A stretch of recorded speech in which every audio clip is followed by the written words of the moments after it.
자, 오늘 말씀의 제목은요, 갈라디아서 강해 두 번째입니다. 자, 첫 번째 갈라디아서 강해를 간략히 정리하면, 갈라디아 교회에 어떤 사람들이 침투해서 어떤 복음이라고 하는 것을 전해주었습니다. 근데 여러분들이 아시다시피 이 복음이라는 것은 하나님께서 사도 바울에게 계시를 통해서 주신 복음 외에는 없는데, 그들은 어떤 자기들만의 복음을 가지고 갈라디아 교인들을 이제 노략을 해서 교인들로 하여금 자신들을 따르게 만들어 버렸습니다. 그래서 바울은 매우 화가 났고, 왜냐하면은 그 다른 복음을 믿으면은 영혼을 잃기 때문입니다. 서둘러서 갈라디아서를 기록하게 되었습니다. 그래서 갈라디아서 초반부 핵심은 다른 복음은 없다라는 거죠. 누구든지 예수 그리스도를 믿음으로만 구원받는다라는 진리 외에 다른 복음을 전하면 저주를 받을지어다. 이게 초반부에 나타난 바울의 가르침이었습니다. 자, 그러면 그 다른 복음의 정체가 갈라디아서 3장에서 드러났었는데, 갈라디아서 3장에 보니까 너희가 성령을 받은 것이 율법의 행위냐 혹은 듣고 믿음이냐. 이제 여기서 우리가 이제 미러 리딩을 해야 되죠. 다른 복음의 정체는 율법을 행하라는 거였습니다. 너희가 율법을 행하지 아니하면 구원을 받을 수 없다라는 거죠. 예수도 믿고 율법도 행해야 된다라는 것입니다. 자, 그래서 사도 바울은 3장에서 이러한 가르침을 따르는 사람들을 매우 어리석다라고 합니다. 여러분, 왜 바울이 이렇게 화가 났습니까? 예수님께서 요한복음에서 죽으시기 전에 마지막 말씀을 하셨죠. 뭐라고 말씀하셨습니까? 다 이루었다라고 말씀하셨습니다. 근데 우리는 여기서 다라는 말을 지나치면 안 될 것 같아요. 예수님이 100% 이루셨다예요. 율법과 선지서와 나에 기록된 모든 예언들을 나는 다 이루었다라는 거예요. 우리의 죄사함을 다 이루었다입니다. 우리는 그 예수님이 이루신 공로를, 십자가의 공로를 믿음으로 우리 것으로 받습니다. 그런데 우리 것으로 받는다고 하면서 우리가 만일 무언가의 행위를 통해서 구원을 받아야 된다라고 생각한다면 그것은 예수님께서 이루신 것을 다 믿는 것이 아닙니다.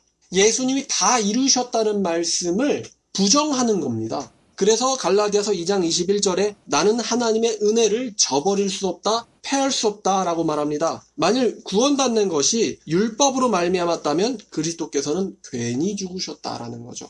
자, 그래서 이제 중요한 말씀이 10절과 13절이었죠. 율법 행위에 속한 자들은 저주 아래 있나니 기록된 바 누구든지 율법에 기록된 대로 모든 일을 항상 행하지 않는 자는 저주 아래 있는 자라. 자, 율법에 뭐뭐 해라 하지 마라 몇 가지나 있다 그랬죠? 613가지나 있습니다. 613가지. 대표 10가지가 10계명이죠. 자, 그럼 우리가 이것을 얼만큼 지켜야 되죠? 다 지켜야 되고 언제 동안 지켜야 되죠? 항상 지켜야 됩니다. 항상. 그러니까 우리가 이것을 지켜서 구원받는다고 생각한다면 못 지키면 우리는 저주를 받는 거예요. 이렇게 지킬 수 있는 사람이 있습니까? 없습니까? 심지어 아브라함도, 심지어 모세도, 심지어 다윗도 10계명을 어긴 적 있는 사람들입니다. 그래서 구약에 있는 어떤 누구도 율법으로 의롭게 된 사람은 없었습니다. 자, 그런데 13절 보니까 그리스도께서 우리를 위하여 저주를 받은 바 되사 저주가 되사 율법의 저주로부터 우리를 속량하셨으니 기록된 바 신명기 말씀이죠. 나무에 달린 자마다 저주 아래에 있는 자라. 예수님께서 나무에 달리심으로써 율법에 기록된 저주를 본인이 대신 받으셨습니다. 그런데 정작 그분은 12절 말씀처럼 율법을 행하는 자는 그 가운데서 살리라 하신 말씀처럼요. 본인은 죄가 없으세요. 본인은 죄가 없으시고 본인은 살아야 되는데 살아야 되는 그분이 13절 말씀에 저주받고 죽으셨어요. 누구의 저주를 대신 가져간 겁니까? 우리의 저주입니다. 이제 15절부터가 오늘 말씀의 시작입니다. 형제들아, 내가 사람의 예대로 말하노니, 여기서 예란 방식 혹은 설명하기 위한 예시를 말하는 겁니다. 내가 사람의 방식대로 예를 드는데 사람의 언약일지라도 한번 정한 후에는 우리가 한번 부동산이라던가 계약서를 찍고 나면은 그 뒤엔 아무도 패하거나 더하거나 하지 못하느니라 그랬습니다. 자, 심지어 지금 이 계약은, 이 언약은 누구와 맺으신 거냐면은 16절 보니까 이 약속들은 하나님께서 아브라함과 그의 자손에게 말씀하신 것인데 여럿을 가리켜서 자손들이라고 하지 아니하시고 오직 한 사람을 가리켜서 네 자손이라 하셨으니 곧 그리스도라라고 합니다. 창세기의 문맥 속에서 이 한 사람의 자손이라는 것은 이삭을 가리킵니다. 그런데 지금 바울은 그러니까 이삭을요 마치 예수 그리스도처럼 묘사하고 있습니다. 여러분, 이삭도요, 번제단에 드려질 뻔했죠. 죽을 뻔했습니다. 그리고 아브라함의 외아들입니다. 예수는 마찬가지예요. 하나님의 외아들입니다. 그리고 예수께서는 직접 드려지셨습니다. 그래서 이 약속은 하나님께서 아브라함을 통해서 이삭과 하신 것 같지만 사실은 하나님께서 이 약속을 그리스도와 하셨다는 겁니다. 그리스도와 더불어서 언약을 하셨으니 17절을 보니까요. 내가 이것을 말하는데 하나님께서 미리 정하신 언약을 430년 후에 생긴 율법은 폐기하지 못하고 그 약속을 헛되게 하지 못하리라 라고 말씀하셨죠. 일단 16절에 자손 한 명을 가리켜서 자손이라고 하셨는데 우리가 그 말씀을 한번 창세기에서 찾아보려고 합니다. 자, 갈라디아서 이 부분은 책갈피를 하시고 창세기 13장을 가보겠습니다. 창세기 13장 15절에 하나님께서 아브라함에게 말씀하시되 보이는 땅을 내가 너와 네 자손에게 주리니 영원히 이르리라. 자, 보이는 땅을 내가 너와 네 자손에게 주리니 영원히 이르리라 라고 말씀하셨습니다. 여기서 자손이 단수예요. 창세기 17장 8절 말씀에도요. 내가 네 후손에게 네가 거류하는 이 땅 곧 가나안 땅을 주어서 영원한 기업이 되게 하고 나는 그들의 하나님이 되리라. 내가 너와 네 후손에게 네가 거류하는 이 땅 곧 가나안 땅을 주겠다라고 말씀하셨습니다. 자, 하나님께서 아브라함에게 또 아브라함의 후손에게 가나안 땅을 주겠다라고 하신 것이 아브라함의 행위에 달려 있습니까? 하나님의 약속에 달려 있습니까?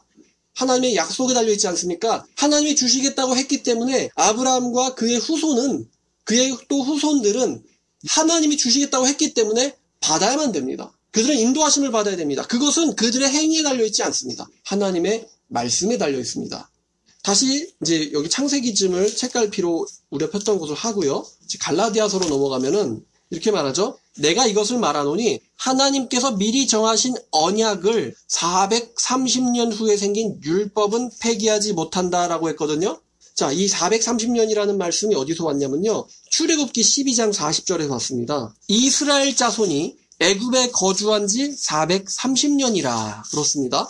이스라엘 자손이 애굽에 거주한 지 430년이다. 여기서 지금 야곱이 자기 자녀들을 다 데리고 애굽 땅으로 들어가잖아요. 근데 이 야곱 역시 아브라함의 자손, 이삭의 자손이기 때문에 야곱 역시 하나님에게서 아브라함, 자기 이제 할아버지가 받았던 아브라함과 똑같은 언약을 받습니다. 그게 창세기 46장에 나옵니다.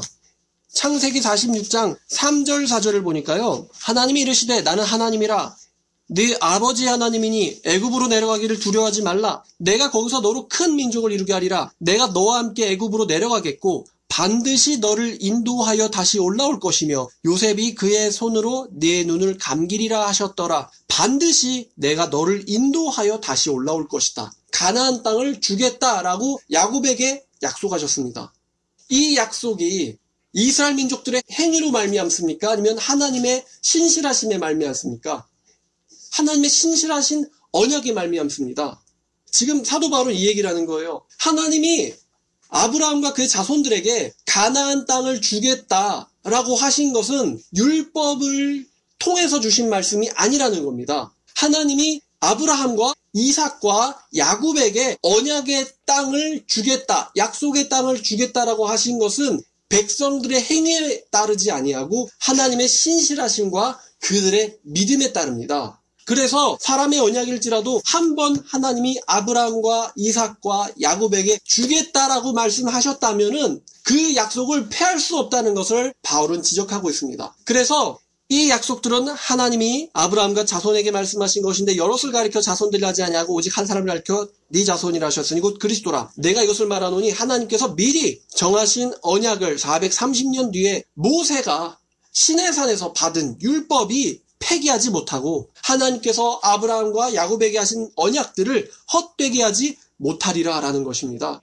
먼저 계약했다는 거죠. 만일 그 유업이란 가나안 땅을 말하는 거거든요. 약속의 땅을 말합니다. 만일 그 유업이 율법에서 난 것이라면, 즉 우리의 행위에 따라서 난 거라면 이것은 하나님의 약속에서 난 것이 아니니라. 그러나 하나님께서는 약속으로 말미암아 아브라함에게 주신 것이라 라고 말씀합니다. 그러면 율법은 뭐냐? 이거는 범법함으로 더하여진 것인데 천사들을 통하여 한 중보자의 손으로 베푸신 것인데 여기서 중보자는 모세입니다. 하나님께서 모세와 언약할 때 하나님의 천사들이 같이 와서 언약했을 것으로 바울은 보고 있습니다. 천사들을 통하여 한 중보자의 손으로 베푸신 것인데 약속하신 자손이 오실 때까지 있을 것이라. 자손은 곧 그리스도죠. 중보자는 한 편만을 위한 자가 아니나 하나님은 한 분이시니라. 모세는요, 하나님의 편이기도 하고 동시에 백성들의 편이기도 합니다. 만약에 율법이 하나님의 약속들과 반대되는 건가? 그럴 순 없다는 거예요. 율법 역시 행하면 살리라라고 약속하셨기 때문입니다. 그런데 만일 우리의 구원이 율법을 통해서 왔다라면은 반드시 의인은 율법으로 말미암았을 거다라고 바울이 말합니다. 살게 하는 율법을 주셨더라면 의인은 반드시 율법으로 말미암았으리라. 그런데 살게 하는 율법인가요? 바울의 표현을 따르면은 그 율법이 나를 죽였다 그래요. 왜? 죄인이라. 죄 아래 팔려서.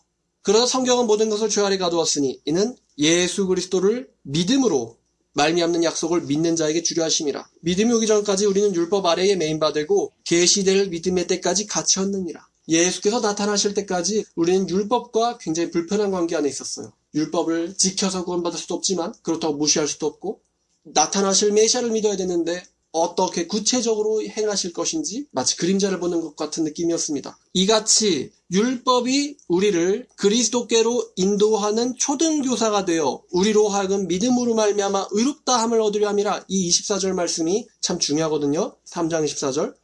율법이 우리를 그리스도께로 인도한다. 자, 여러분, 이게 무엇이냐면요. 이 말씀을 이해하려면 로마서 5장과 7장 말씀을 좀 이해할 필요가 있습니다. 그리고 누가복음 7장 말씀도 이해할 필요가 있는데요. 로마서 5장을 보면 5장 20절에 이런 말이 있어요. 율법이 들어온 이유는 범죄를 더하게 하려 함이라. 이게 무슨 말이냐면요. 율법이 우리에게 너는 뭐뭐 해야 한다, 하지 말아야 한다라는 이 철칙을 주지 않았더라면 우리 자신이 그 말씀에 도달하지 못하는 죄인이라는 사실을 깨닫지 못했을 거라는 거예요. 쉽게 설명하면요. 교차로에 신호등이 없으면 내가 직진하든 좌회전하든 마음대로 가든 속도를 어떻게 가든 다 합법입니다. 그런데 교차로에 신호등이 있잖아요. 그러면은 빨간불에 지나가면은 합법이에요? 불법이에요?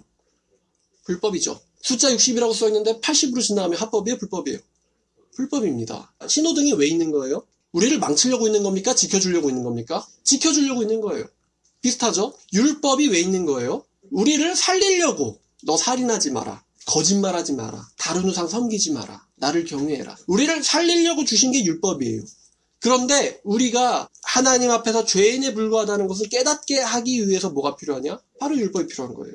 그래서 율법을 주신 이유는 범죄를 더하게 하려 함이라. 그러나 내가 정말 죄인이구나. 내가 정말 죄인이구나라는 것을 깨닫는 그곳에 바로 뭐가 넘쳤습니까? 예수 그리스도의 보혈이 충만히 넘쳤다. 이건 정말 우리가 실생활에서 깨닫기 좋아요.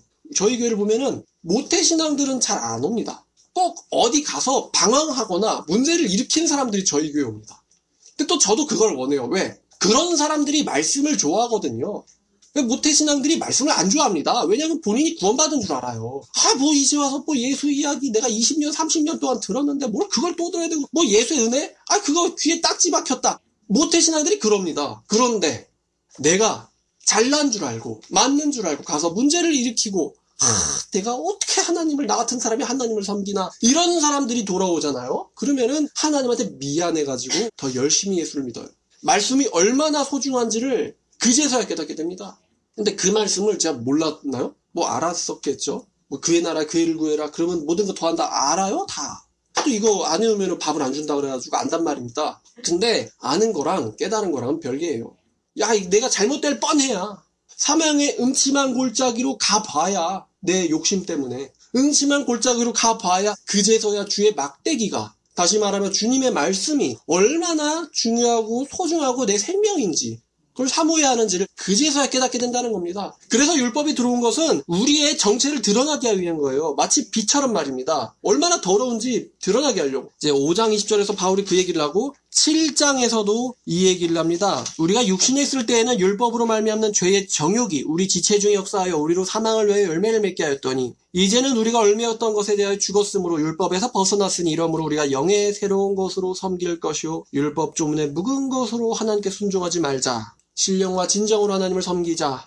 7절. 그런즉 우리가 무슨 말하리요? 율법이 죄냐? 그럴 수 없느니라. 율법으로 말미암지 않고는 내가 내 죄를 알지 못하였으리니 곧 율법이 탐내지 말라 하지 아니했더라면 나는 탐심을 알지 못하였으리라. 그러나 죄가 기회를 타서 계명으로 말미암아 내 속에서 온갖 탐심을 이루었나니 이는 율법이 없으면 죄는 죽은 것임이라. 전에 율법을 깨닫지 못했을 때에는 내가 살았더니 생명에 이르게 하는 계명이 오자 내 안에 죄가 살아나고 나는 죽었노라.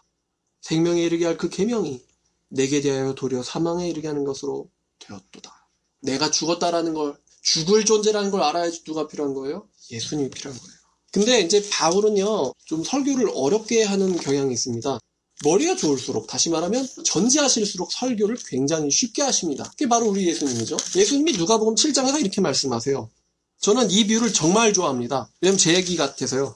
자, 누가복음 7장 36절 이하에 한 비유가 나옵니다. 요는 이래요. 예수님이 바리새인의 집에 들어가서 식사를 하시는데 이 동네에 죄인인 여자가 있어가지고 예수님이 오신다는 말을 듣고는 그 식사하는 곳에 가서 38절이죠. 예수의 뒤로 그 발 곁에 서서 울며 눈물로 그 발을 적시고 자기 머리털로 닦고 그 발에 입맞추고 향유를 부으니 예수를 청한 바리새인이 그것을 보고 마음에 이르기를 이 예수란 사람이 선지자라면 자기를 만지는 여자가 죄인인 거를 알았을 텐데 왜 안 말리지? 그랬더니 예수님께서 대화도 필요 없죠.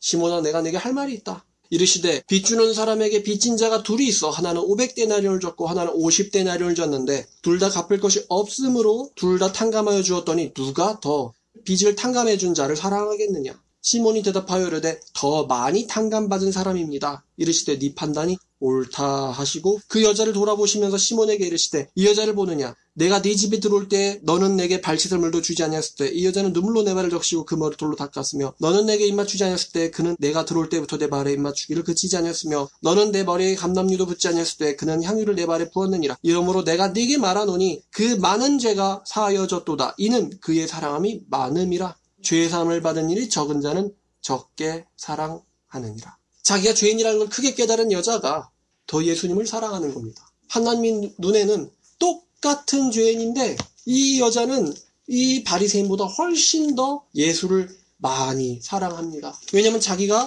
어떤 자인지 동네에서도 이름난 죄인이라는 것을 알고 있기 때문입니다. 그래서 예수님이 그런 말씀하시죠. 건강한 자에게는 의원이 있을 때 없고 병든 자에게만 의원이 있을 때 있나니 나는 의인을 부르러 온 게 아니고 죄인을 회개케 하려고 왔다. 또 이제 사도 바울도 그런 고백을 하죠. 왜 사도들 중에 바울이 그렇게 모든 사도들이 다 수고를 많이 했지만 특별히 바울이 많이 수고를 했습니까? 바울은요 자기가 어떤 존재인지 너무 잘 압니다. 여러분 율법서에서 고라와 다단이 모세한테 맞짱을 뜨려고 했어요. 그런데 그들이 어떻게 됐습니까? 땅이 갈라져가지고 죽어버렸어요. 하나님의 사자에게 맞짱을 뜨는 대가는요 죽음입니다. 근데 하나님의 사자도 아니고 사도 바울이 누구한테 대적했습니까? 예수님한테 대적했습니다. 태초부터 계셨던 하나님에게 대적을 했단 말입니다. 이거는요 그냥 재판도 필요 없죠. 그냥 땅 갈라서 그냥 산채로 지옥 보내야 돼요. 근데 그런 바울에게 예수께서 나타나셔서 사울아 사울아 라고 말씀하셨을 때 사도 바울의 모든 퍼즐 조화가 다 떨어졌을 거예요. 왜 네가 나를 박해하느냐. 이때 바울의 심정이 어떻겠습니까? 하나님께서 사도 바울에게 내가 너를 용서한다, 내가 너를 사랑한다, 그리고 내가 너를 이방인의 빛으로 쓰겠다라고 말씀하셨을 때 사도 바울은 아마 분명히 내가 이런 분을 위해서 죽어야겠다라는 다짐을 했을 거라고 생각됩니다. 그래서 사도 바울이 청년 때에 예수를 만난 그 감동, 그 감사함, 그 은혜가요 사도 바울이 죽을 때까지 계속합니다. 청년 사도 바울이 죽을 때까지, 20대에 만나서 죽을 때까지. 그러나 하나님의 은혜로 지금의 내가 되었고 그분의 은혜가 헛되지 아니하여 내가 누구보다 수고했으니 그것은 다 내가 아니고 나와 함께 하신 하나님의 은혜로다 라는 말을요 죽을 때까지 해요. 이 사람이. 마지막 성경 디모데후서에서도 이런 말을 합니다. 하나님의 은혜를 계속 얘기합니다. 자, 그래서 이 율법이 우리를 그리스도께로 인도하는 초등교사가 되어 우리로 하여금 믿음으로 말미암아. 이 믿음이 뭡니까? 나 같은 죄인을 살리신 십자가에서 죽으신 예수 그리스도를 사랑하는 믿음입니다. 믿음으로 말미암아 의롭다 함을 얻게 하려 함이라. 믿음이 온 후로는 우리는 초등교사 아래에 있지 아니하도다. 너희가 다 믿음으로 말미암아 그리스도 예수 안에서 하나님의 아들이 되었으니 누구든지 그리스도와 합하기 위하여 세례를 받은 자는 그리스도로 옷 입었느니라. 이 옷이 무엇입니까? 예수 그리스도입니다. 예수 그리스도의 보혈입니다. 전 여기를 처음에 봤을 때 예수 그리스도의 옷을 입었다는 줄 알았는데요. 잘 봤더니 예수 그리스도로 옷을 입었다고 합니다. 그리스도가 우리의 옷이 되셨습니다. 그리스도가 우리의 더러운 찌꺼기 같은 우리의 더러움을 가려주시는 옷이 되셨습니다. 그리스도가 우리의 죄악을 씻겨주시는 물이 되셨고 피가 되셨습니다. 그래서 누구든지 그리스도 예수와 합하게 세례를 받은 자는 그리스도로 옷 입었다입니다. 자, 유명한 비유가 있는데 마태복음 22장 10절에요. 이 잔치 비유가 있죠. 이 잔치 비유인데 하나님이 오라 그러는데요. 안 와요. 뭐 어떤 사람들은 사업하러 가고 어떤 사람은 밭으로 가고 뭐 오지도 않고 어떤 사람들은 종들을 모욕하고 죽여요. 그래가지고 임금이 화가 나가지고 그 살인한 자들을 다 진멸하고 동네를 불사르고는 종에게 이르되 혼인잔치는 준비되었는데 사람이 없다. 그러니까 길거리 가가지고 닥치는 대로 사람 불러와라. 그래가지고 사람들을 다 불러왔는데 어떤 사람이 거기에 예복이 없어요. 세상에 길거리에서 더러운 사람, 죄인들 다 불러왔는데 그들이 다 예복이 있어요. 근데 한 사람만 예복이 없습니다. 그럼 그 예복은 돈으로 사는 거는 아니라는 거예요. 믿음으로 받은 구원을 얘기하는 거죠. 친구여, 어찌하여 예복을 입지 않고 여기 들어왔느냐 하니 그가 아무 말도 못하거늘. 이게 딱 그 얘기예요. 철로역정에도 나오는 스토리거든요. 골고다의 언덕을 올라간 사람에게만요, 예복과 인과 두루마리가 있습니다. 예복과 인과 두루마리가 있습니다. 골고다의 좁은 문을 통과한 사람에게만요, 예복과 두루마리와 인이 있습니다. 인이 뭐죠? 성령의 인침. 두루마리가 뭡니까? 우리가 평생 따라가야 될 주님의 말씀, 가르침. 예복이 뭡니까? 신분의 변화, 상승, 의롭다 하심이에요. 근데 그걸 안 갔으니 있을 리가 없죠. 그래서 천국까지 따라가요. 죽음의 강까지 건너서 천국문까지 가는데 문제는 천사가 물어보거든요. 너 예복과 인과 두루마리 있냐? 그게 또 없는 거예요. 천사 곤란하죠. 이거 어떡하죠? 임금님? 그랬더니 그 임금님이 쟤를 지옥에서 던지라고 명령하십니다. 그랬더니 그 사람이 하는 말이 주님도 우리와 같이 가르쳤습니다. 우리도 주님과 같이 놀고 먹고 마셨습니다. 하지만 그런 변명이 통하나요? 안 통합니다. 예복은 골고다의 좁은 십자가의 문을 통과한 사람에게만 입혀집니다. 그런 자에게만 입혀집니다. 예수 그리스도와 합한 자는 그리스도로 옷 입었다. 너희는 유대인이나 헬레나 종이나 자유인이나 남자나 여자나 그리스도 예수 안에서 하나이니라. 너희가 그리스도 것이면 곧 아브라함의 자손이며 약속대로 유업을 이을 자니라. 여기서 이 유업이 뭐죠? 가나안 땅일까요? 아닙니다. 약속의 땅. 지금 가나안 땅은 전쟁하잖아요. 약속의 땅. 어디죠? 새 예루살렘 성입니다. 새 예루살렘 성, 약속의 땅, 하나님의 생명나무가 있는 곳, 하나님의 보좌가 있는 곳, 하나님의 성전이 있는 곳. 바로 그곳이 약속의 땅이죠. 근데 계시록에 성전이 없어요. 왜냐하면 누가 성전이기 때문에? 하나님, 곧 그분과 어린 양이 하나님의 성전이기 때문에 계시록에 성전이 없어요. 우리가 직접 하나님 만나면 되니까. 하나님을 만나러 가야 될 매개체 장소가 필요 없다는 거죠. 또 내가 또 말하나니 유업을 입을 자가 모든 것의 주인이나 어렸을 동안에는 종과 다름이 없어서 아버지가 정한 때까지 후견인과 청지기 아래에 있나니. 이거는 이 당시 로마의 부유층, 이제 금수저들이 이랬어요. 가질 건 다 가졌는데 이제 청지기 아래에 있어요. 이 사람들이 어리니까. 이와 같이 우리도 어렸을 때 세상의 초등 학문 아래에 있어서 종노릇 하였더니 때가 참에, 자, 우리 하나님께서 예수 그리스도를 보내신 것과 그 죽게 하시는 그 날이요, 우연이 아니라 정확하게 하나님의 약속대로 들어가죠. 그날 딱 들어가지 않습니까? 죽으신 그날이 사람들은 계획할지라도 뜻을 이루시는 분은 하나님이시다라는 말씀처럼 사람들은요 죽이기를 원치 않았어요. 근데 하나님의 뜻은 유월절의 양은 유월절 날에 죽어야 된다. 그리고 성경대로 3일 만에 부활하셔야 된다. 때가 참에 하나님이 그 아들을 보내사 여자에게서 나게 하시고, 다 예언입니다. 창세기 3장 15절에 여자의 후손이 뱀의 머리통을 부술 것이다. 여자에게서 나게 하시고 율법 아래에 나게 하신 것은, 로마서 3장 19절을 가면 우리가 알거니와 무릇 율법이 말하는 바는 율법 아래에 있는 자들에게 말하는 것이니 이는 모든 입을 막고 온 세상으로 하나님의 심판 아래 있게 하려 하심이라. 율법 아래에 있는 자들을 구원하기 위해서 본인도 율법 아래에 나신 겁니다.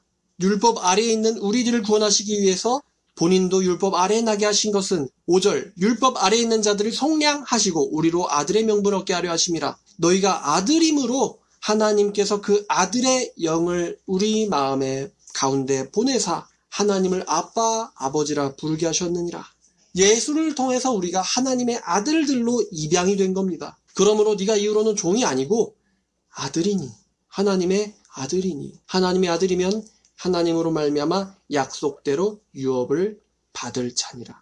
그러나 너희가 그때는 하나님을 알지 못하여 본질상 하나님의 아닌 자들에게 종노릇하였더니 야, 너희 갈라디아 교인들 하나님 몰라가지고 여기저기 그리스 신들한테 섬기지, 절하고 우상 숭배하지 않았느냐. 그런데 지금은 너희가 하나님을 알 뿐만 아니라 더욱이 하나님이 아신 바 되었거늘. 이게 수동태예요. 너네들이 하나님한테 알려져 있다는 거예요. 그러니까 하나님이 너희들을 안다는 거예요. 개인적으로. 너희가 하나님한테 알려진 자들인데 어찌하여 다시 약하고 천박한 초등학문으로 돌아가서 율법으로 돌아가서 다시 율법 아래에서 종노릇 하고 싶으냐. 너희가 날과 달과 절기와 해를 삼가 지키니. 여기서 날과 달과 절기와 해가요, 율법에 기록된 절기들을 말하는 거예요. 율법에 기록된 절기들을 다시 지키니 내가 너희에게 복음을 전한 것이 헛되질까 두려워하노라. 왜냐면 그 날과 달과 절기, 안식, 축제 이런 거 다 누구 가리키는 거예요? 예수 가리키는 거거든요. 안식일 예수님 만나가지고 내 마음 풀어진 것을 나타냅니다. 죄로부터. 그런 것을 다시 지키니 예수 그리스도의 자유가, 은혜가 헛될까 두려워한다. 형제들아, 내가 너희와 같이 되었은즉 너희도 나와 같이 되기를 구하노라. 너희가 내게 해롭게 하지 아니하였느라. 사도 바울은요, 이 갈라디아 교회 갈 때에요, 아픈 상태에서 갔어요. 몸에 병이 있었다고 합니다. 내가 처음에 육체의 약함으로 말미암아 너희에게 복음을 전한 것을 너희도 아는 바라. 너희를 시험하는 것이 내 육체에 있으되 이것을 너희가 업신여기지도 아니하고 버리지도 아니하고 오직 나를 하나님의 천사처럼 또 그리스도 예수처럼 영접하였도다. 너희의 복이 어디 있느냐? 내가 너희에게 증언하노니 너희가 할 수만 있다면 너희의 눈이라도 빼어서 나에게 주었으리라. 그런즉 내가 너희에게 참된 말을 했기 때문에 너희가 내 원수가 됐느냐? 그들이 너희에게 대하여 열심 내는 것은 좋은 뜻이 아니고 오직 너희를 이간질시켜서 너희로 그들에게 대하여 열심 내게 하려 함이라. 그러니까요, 다른 복음을 전파하는 이유가 이거예요. 다른 복음을 전파하는 이유는 그리스도의 몸으로부터 너희들을 뜯어내가지고 자기들에게 종노릇하게 하려고 하는 거예요. 이단들이 뭔가 특별한 메시지가 있다라고 주장하는 사람들이요, 우리가 여태까지 2000년 동안 알고 있는 그리스도의 복음 외에 특별한 메시지가 있다라고 주장하는 인간들이 결국에는 신도들을 봉으로 삼습니다. 그게 다른 복음 전하는 이유예요. 진짜 복음은 누구의 은혜밖에 안 나타납니까? 예수님의 은혜밖에 안 나타납니다. 근데 특별한 메시지가 있다. 그러면 자기가 특별해지잖아요. 그러니까 그 사람들한테 종노릇하게 되는 거예요. 너희를 이간시켜, 그러니까 뜯어내는 거죠. 하나님의 교로부터 뜯어내가지고 너희를 이간시켜 너희로 그들에게 대하여 열심 내게 하려 함이라. 이게 사이비에서 일어나는 일이죠. 정명석 교주, 이만희 교주, 안상훈 교주, 장기자 교주, 다 그들에게 열심 내게 하려 함이라. 좋은 일에 대하여 열심을 내는 것은 언제든지 좋은데 문제는 사람에게 열심을 내면 안 되겠죠. 나의 자녀들아, 내가 너희 속에 그리스도의 형상을 이루기까지 너희를 위해서 다시 해산하는 수고를 하노니 다시 복음을 가르치겠다는 거예요. 내가 이제라도 너희와 함께 있어 내 연상을 높이려 함은 너희에 대하여 의혹이 있음이라. 이제 유명한 21절 말씀이죠. 여러분, 성경에서요, 여자는요, 대체로 여자는 민족을 상징합니다. 나라를 상징합니다. 때로는 도시를 상징하기도 합니다. 예레미야 31장입니다. 예레미야 31장 15절입니다. 여호와께서 이와 같이 말씀하시니라. 라마에서 슬퍼하며 통곡하는 소리가 들리니 라헬이 그 자식 때문에 애곡하는 것이라. 라헬의 자식이 없어져서 위로받기를 거절하는도다. 지금 라헬이 있고 라헬의 자식이 나옵니다. 여호와께서 이와 같이 말씀하시니라. 네 울음소리와 네 눈물을 멈추어라. 여기서 네가 누구냐면 라헬이에요. 내 일에 삭슬을 받을 것인즉 그들이 그의 대적의 땅에서 돌아오리라. 자, 그들이 누굽니까? 이스라엘의 자손들입니다. 그럼 라헬은 뭘 가리키죠? 이스라엘이라는 나라를 가리킵니다. 왜 우리나라에도 나라는 어머니다 라는 말이 있지 않습니까? 또 20절에 에브라임은 나의 사랑하는 아들, 기뻐하는 자식이 아느냐. 내가 그를 책망하여 말할 때마다 깊이 생각하노라. 그러므로 그를 위하여 내 창자가 들끓느니 내가 반드시 그를 불쌍히 여기리라. 여호와의 말씀이니라. 처녀 이스라엘아, 너의 이정표를 세우며 너의 편말을 만들고 큰 길을 곧 네가 전에 가던 길을 마음에 두라. 돌아오라. 내 성읍들로 돌아오라. 자, 여기서 처녀 이스라엘은 역시 나라를 가리킵니다. 에브라임은 그의 아들, 자손을 가리킵니다. 31절을 보니까요, 여호와의 말씀이니라. 보라, 날이 이르니 내가 이스라엘 집과 유다 집과 더불어 새 언약을 맺으리라. 이 새 언약은 내가 그들의 조상들의 손을 잡고 애굽 땅에서 인도하여 내던 날에 맺은 것과 같지 아니할 것은 내가 그들의 남편이었지만 그들이 내 언약을 깨트렸습니다. 여기 보니까 내가 그들의 남편이었다. 이 말은 하나님께서 이스라엘 백성들과 결혼했다는 얘기죠. 이스라엘 백성은 신부로 표현됩니다. 성경에서. 내가 그들의 남편이었지만 그들이 내 언약을 깨트렸습니다. 그래서 새 언약을 맺으시는 거죠. 자, 이사야 54장 5절을 보니까 너를 지으신 이가 네 남편이시라. 너를 지으신 이가 네 남편이시라. 그의 이름은 만군의 여호와시며 네 구속자는 이스라엘의 거룩한 이시라. 그는 온 땅의 하나님이라 일컬음을 받으실 것이라. 너를 지으신 이가 네 남편이시다. 여기서 네가 누굴까요? 이스라엘을 말합니다. 여호와께서 너를 부르시되 잠시 버림을 받았다가 근심하는 아내 곧 어릴 때에 아내 되었다가 버림받은 자에게 함과 같이 하실 것임이라. 네 하나님께서 말씀하셨느니라. 내가 잠시 너를 버렸으나 큰 긍휼로 너를 모을 것이요 너의 자녀들을 모을 것이요 내가 넘치는 진노로 내 얼굴을 네게서 잠시 가렸으나 영원한 자비로 너를 구원시키리라. 긍휼히 여기리라. 너희의 구원자 여호와께서 말씀하시느니라. 너는 한 명의 여자고 이스라엘 가리키고 너의 자녀는 그 나라의 백성들을 가리킵니다. 이 여자는 나라고 아이들은 자녀다라는 개념은요. 갈라디아서뿐만 아니라 요한계시록에서도 그렇게 해석됩니다. 요한계시록의 12장에 어떤 여자가 광야로 도망가죠. 그 여자가 누굴 말하는 거겠어요? 이스라엘을 말합니다. 여러분 출애굽 백성들이 출애굽해서 어디로 도망갑니까? 광야로 도망가잖아요. 용이 누구와 싸우죠? 분노해서 그 여자의 자손들과 싸웁니다. 그래서 누구를 핍박합니까? 바로 크리스찬들을 핍박합니다. 이 여자 자손, 아이들, 여자 자녀, 이스라엘과 그의 백성들, 교회와 그의 성도들 구조는요. 구약, 신약, 요한계시록에서 싹 다 같이 이루어지는 해석법입니다. 그러면 이사야 54장 1절에 잉태하지 못하며 출산하지 못하는 너가 누굴까요? 바로 이스라엘입니다. 잉태할 줄 모르고 출산하지 못하는 너는 노래하고 상고를 겪지 못하는 너는 외쳐 노래할지어다. 이는 홀로 된 여인의 자녀가 남편 있는 자녀의 자식보다 많음이라 여호와께서 말씀하셨느니라. 네 장막터를 넓히며 네 처소의 휘장을 아끼지 말고 널리 펴되 너의 줄을 길게 하며 너의 말뚝을 견고히 할지어다. 이는 네가 좌우로 퍼지며 너의 자손들은 열방을 얻으며 황폐한 성읍들은 사람 살 곳이 될 것임이라.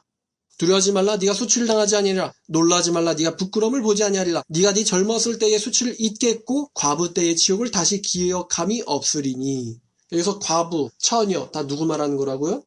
이스라엘 백성, 하나님의 나라, 다시 말하면 교회를 말합니다. 구약의 교회 공동체는 이스라엘이었고 신약의 교회 공동체는 바로 기독교죠. 이 개념을 가지고 갈라디아서 4장 21절 이하를 읽어야 합니다. 4장 21절 이하를 보니까 내게 말하라. 율법을 지키고자 하는 자들아, 율법 아래에 있고자 하는 자들아, 율법의 통제 아래에 있고자 하는 자들아, 너희가 율법을 듣지 못하였느냐? 기록된 바 아브라함에게 두 아들이 있으니 하나는 여종에게서 하나는 자유 있는 여자에게서 낳았다 하였으며 여종에게서는 육체를 따라 낳고 지금 이스마엘과 하갈을 말하는 거예요.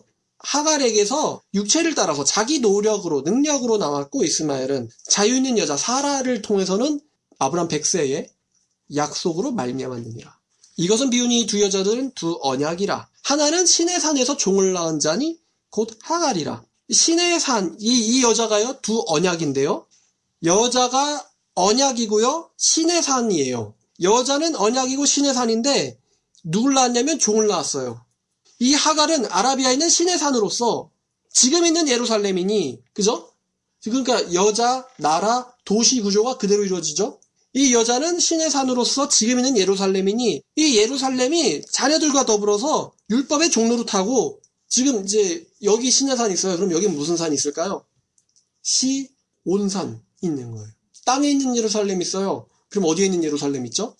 천상의 예루살렘이 있습니다. 오직 천상에 있는 위에 있는 예루살렘은 자유자니 곧 우리의 어머니라. 우리 모든 구원받은 성도들의 어머니가 바로 천상의 예루살렘이시다. 기록된 바 잉태하지 못한 자여 즐거워하라. 상고를 모르는 자를 소리질러 외치라. 이는 홀로 사는 자의 자녀가 남편 있는 자의 자녀보다 많음이라. 왜 잉태하지 못하며 상고를 모릅니까? 참된 신자가 나오는 것은요 인간의 노력이 아니라 하나님의 능력에 의해서만 나오기 때문입니다. 그래서 자기 노력이 아니라 하나님의 약속으로 은혜로 나왔잖아요. 이삭이. 마찬가지로요. 우리 거듭난 신자들도요. 우리의 노력으로 율법 지켜서 나온 자녀들이 아닙니다. 하나님의 은혜와 주권에 의해서 나온 은혜 아래 있는 자들입니다. 그래서 산고가 모르고 불임 상태임에도 불구하고 하나님의 능력 때문에 나온 거예요. 그러니까 이거 다시 말하면 천국을 우리가 노력으로 가느냐 우리 노력으로 자녀를 낳느냐 아닙니다. 하나님이 불임인 여자를 아들을 낳게 하셨어요. 구원은 전적으로 하나님의 능력 안에 있다는 겁니다. 형제들아, 그래서 너희들은 이삭처럼 약속으로 나온 자녀들이다. 그러나 그때 이스마엘이 자기 노력으로 나온 사람들이 성령의 약속을 따라서 나온 자들을 박해한 것처럼 이삭이 박해를 당하죠. 이스마엘한테. 지금도 그러하니라. 지금도 율법 아래 있는 자들이 자유 아래 있는 자들을 핍박하고 미혹하는 거예요. 왜? 우리 자유를 엿보고 시험하려고.